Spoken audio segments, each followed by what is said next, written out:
que le peuple britannique s'apprête à célébrer le couronnement de Charles III, qui se tiendra le 6 mai prochain en l'abbaye de Westminster, à Londres, le biographe royal Robert Jobson a décidé de publier un ouvrage consacré au nouveau souverain, Our King. Charles III, The Man and the Monarch Revealed. Au fil des pages, l'auteur a dévoilé plusieurs anecdotes au sujet de la couronne, dont une étonnante concernant le prince Harry.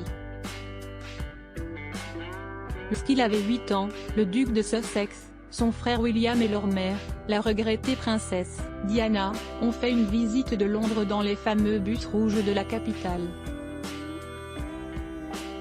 Mais le cadet de la fratrie aurait tenu des propos désobligeants envers la personne aux commandes de ce tour, obligeant son illustre mère à sévir. Le Daily Mail, qui a dévoilé quelques extraits du dit ouvrage, a ainsi retranscrit, dans le bus, Diana a dû dire à Harry d'arrêter d'imiter l'accent punjabi prononcé du conducteur sikh chaque fois qu'un passager appuyait sur la sonnette pour descendre, et Robert Jobson de poursuivre, le conducteur, un homme jovial portant un turban jaune vif, s'est montré détendu face au racisme désinvolte de Harry, mais Diana était tellement mortifiée qu'elle a fini par demander à abandonner le voyage. Diana, William et Harry sont descendus à Green Park et Diana a immédiatement giflé Harry en lui disant « Ne refais jamais ça ». Celle qui a perdu la vie dans un accident de voiture en août 1997 a ensuite poussé sa tête blonde à s'excuser envers la personne qui avait organisé cette journée culturelle en lui écrivant une lettre.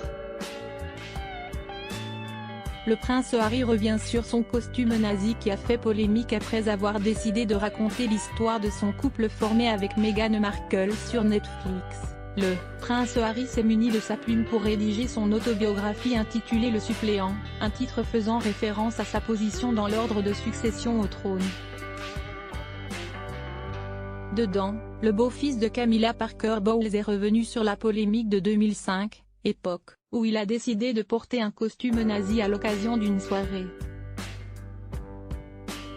Une tenue qui aurait pourtant été validée par son frère et l'épouse de celui-ci, comme il l'a écrit. « J'ai téléphoné à Willie et Kate, je leur ai demandé ce qu'ils en pensaient, ils hurlaient de rire tous les deux. Qu'importe ».